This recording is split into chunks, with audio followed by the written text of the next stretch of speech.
this chapter, we will learn the last pathways for the carbohydrate metabolized gluconeogenesis. Okay, so the body is able to synthesize glucose. We call this process named as gluconeogenesis. Okay,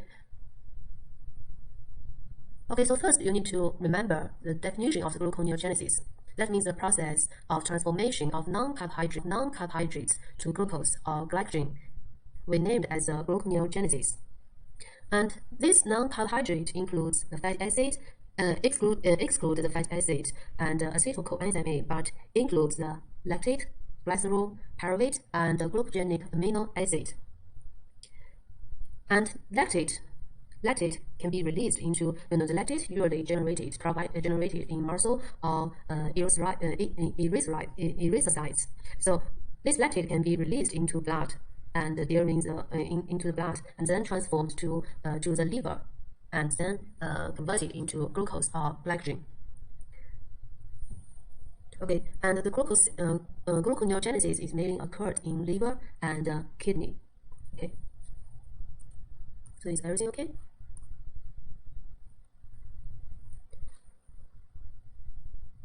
Okay, so just now we have learned what is gluconeogenesis. And gluconeogenesis is a process of synthesizing glucose from the non-carbohydrate precursors. The major substrate are the glucogenic amino acid and lactate and glycerol and some propionate. And liver and kidneys are the major glucogenic tissues. And the kidney might contribute up to 40% of total glucose synthesis in the fasting state, and more in the starvation. Okay. And next, let's see the glucogenic pathways. Gluconeogenesis pyruvate, and then as a result producing the ATP. Okay, and this reaction is catalyzed by the pyruvate.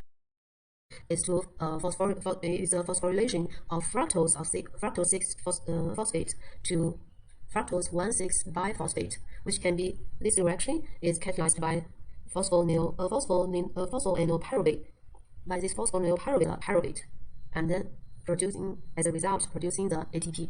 Okay, and this reaction is catalyzed by the irreversible reactions. Okay, so next we will learn these three irreversible reactions in the as you see from this picture. Reverse of these reactions can be catalyzed by two enzymes. The first involved two reactions. Okay, and the first reaction, as you see here, the first reaction is carried out in mitochondria. In mitochondria, the pyruvate carboxylase, this enzyme pyruvate carboxylase, can catalyze the carboxylation of pyruvate to the oxaloacetate acid carried out in the cytoplasm. Okay, and once the phosphoenolpyruvate is formed, the reactions of the glycolysis are all reversible until this one, the fructose 1,6-biphosphate is reached. Okay, so the formation of this in glycolysis from the fructose 6-phosphate is irreversible.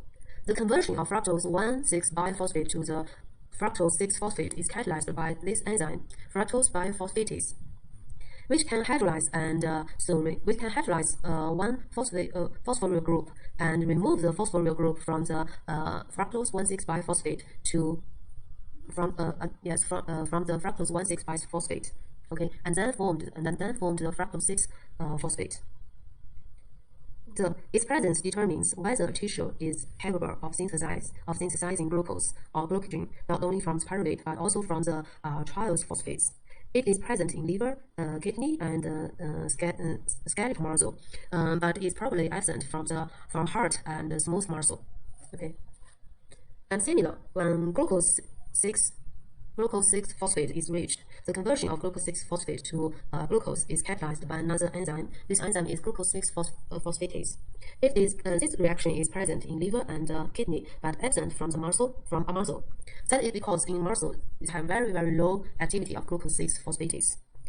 In liver, glucose 6-phosphatase produced glucose, which is exported from the cell into the bloodstream. But in muscle and adipose cells, because just now I have said In these tissues, muscle and adipose cells, they do not have this enzyme glucose 6-phosphatase, so they cannot release glucose into the blood. So this is the reason that muscle glycogen stores supply muscle fuel, but cannot export glucose into the bloodstream for use by other tissues.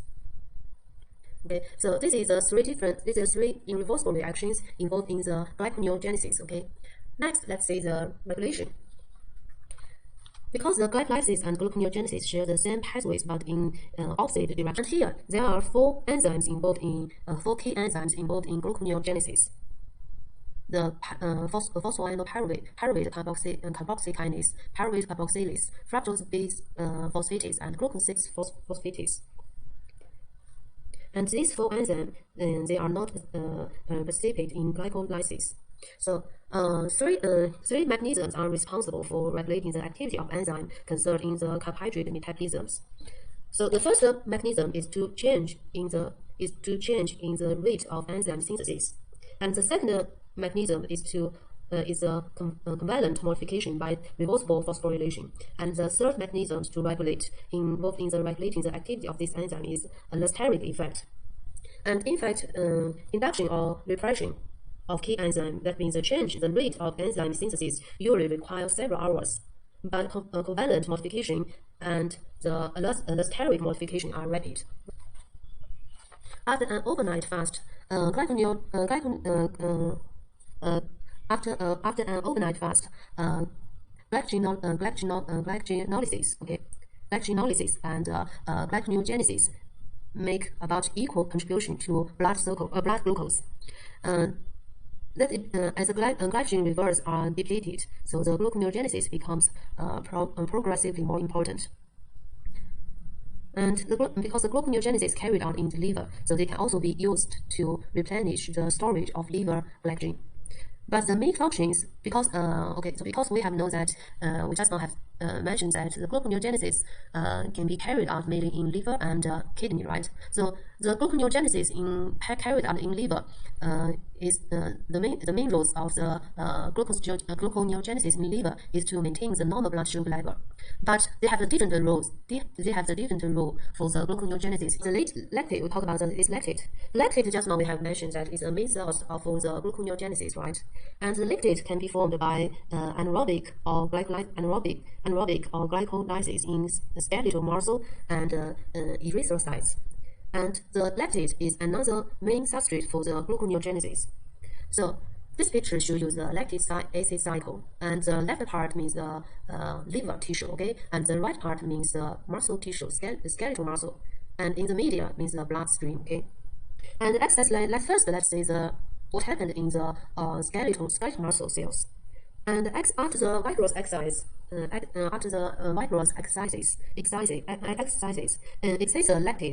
excess lactate is produced in muscle, okay, and lactate can be tribal, okay, because you know this is in fact is a glycolytic pathway, right?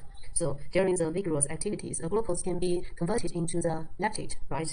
And then the lactate traveled via the blood to the liver, where in the liver cells, the lactate can be converted into pyruvate and then to glucose through the gluconeogenesis. And then the glucose again become available via the circulation for oxidations in the tissues. So we call this process is a lactic acid cycle or Cori cycle. Okay, note that these Cori cycles involving the muscle and liver, because the muscle has very low levels of enzymes essential for the gluconeogenesis. And this essential, in fact, is this one, glucose 6-phosphatase. Okay. So this cycle, Cori cycle or lactic acid cycle, has two main effects. The first one is to rescue this cycle can rescue lactate for the further use, and secondly, it counteracts the lactate acidosis. Okay, so now we finish the gluconeogenesis. Okay, and next I will show you a short video of this chapter is the blood sugar and how to regulate the blood sugars. Okay, the blood glucose, also known as the blood sugars, is carried through the bloodstream and supplying this slides show you the cells and the fate of the blood glucose. Okay, first the carbohydrate ingested as the main part of the daily diet are changed into the glucose, right? And a healthy body can make glucose not only from the dietary supply, for example, ingested of carbohydrate, protein, or and fats, but also it can from the glycogenolysis, right? And they can from the gluconeogenesis. And this blood glucose can be used for the energy producing by the aerobic oxidation, right? And they can also use as to synthesis of glycogen, and they can be converted into other saccharides, for example, the ribose 5-phosphate. Do you remember? Yes. And also they can convert it to other non-carbohydrates, for example, the lipids and some amino acid. Okay. And healthy bodies, the blood glucose level are considered to be in the 3.889 to the 6.111 11 millimole bring on a supply of glucose.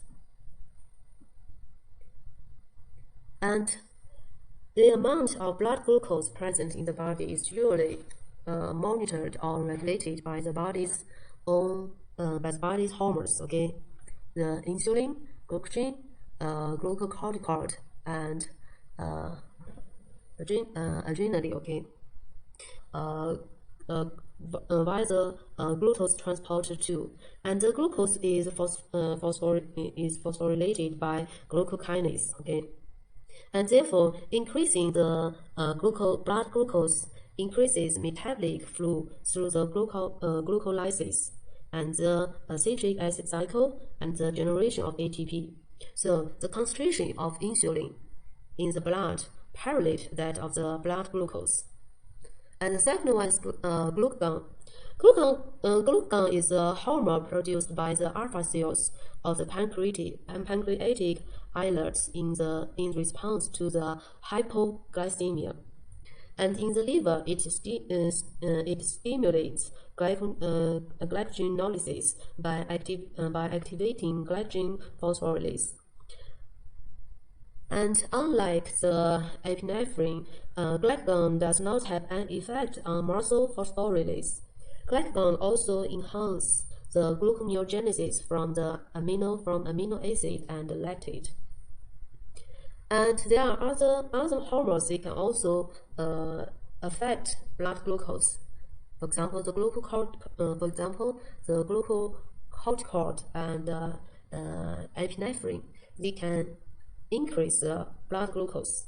For example, let's say the glucocorticoid. The glucocorticoids are mainly secreted by the adrenal cortex. They can act to increase the gluconeogenesis as a result of enhanced hepatic catabolism of amino acid. Due to insulin is secreted by the adrenal medulla as a result of stressful stimuli.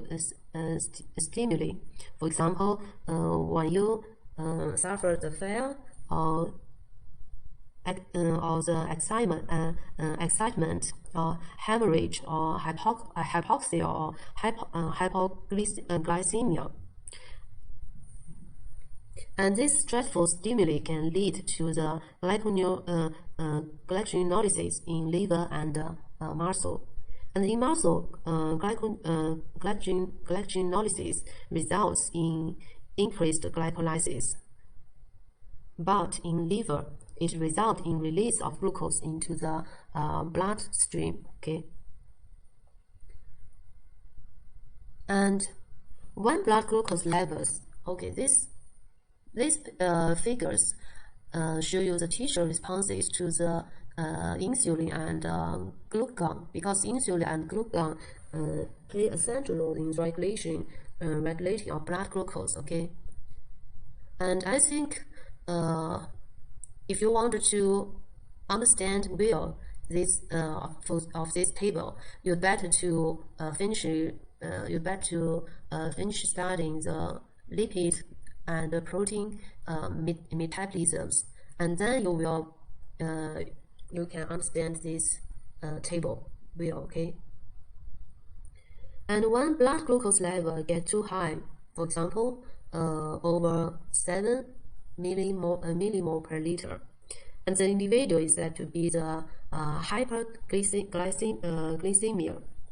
And vigorous exercise can often help to lower glucose levels. And when the blood glucose concentration rises about about 10 or 9 to 10 millimole per liter, and then the glomerular filtrate may contain more glucose than that too long. The blood vessels and nerves can be, for example, the blood vessels and nerves can be damaged by too much blood glucose. And delicate organs like the eyes and kidney can also develop problems from the prolonged exposure to the glucose. So that, in fact, as you know, the type 2 diabetes or drop too low, maybe lower than the 3 millimole per liter, the individual can suffer from the headaches, lightheadedness, or trembling because of the dependence of brain on a supply of glucose. Because we have mentioned before, the brain cells can only use the glucose as the energy source, right? They cannot use the lipid as an energy source. So this can happen in individuals who have diabetes as well as those who do not.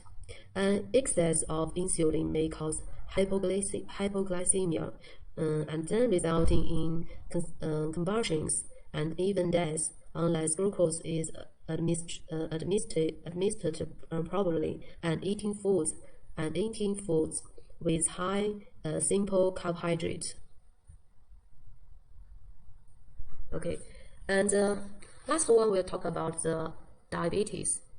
Okay, diabetes occurs when the pancreas is produce little or no insulin, or the cell do not respond properly to the insulin produced. In fact, there are 3 main types of diabetes: type 1, type 2, and gestational diabetes. As you know, type 1 occurs when the body's immune system attacks insulin-producing cells in the pancreas, right? And then destroy them and cause the organ to produce little or no insulin. So for patients with type 1 diabetes, insulin must be taken every day. And type 2 is the most common and is the most common diabetes. And type 2 diabetes is associated with age and obesity and genetics. And type 2 diabetes can also be controlled by regulating the food one eats and by partaking in regular physical exercise.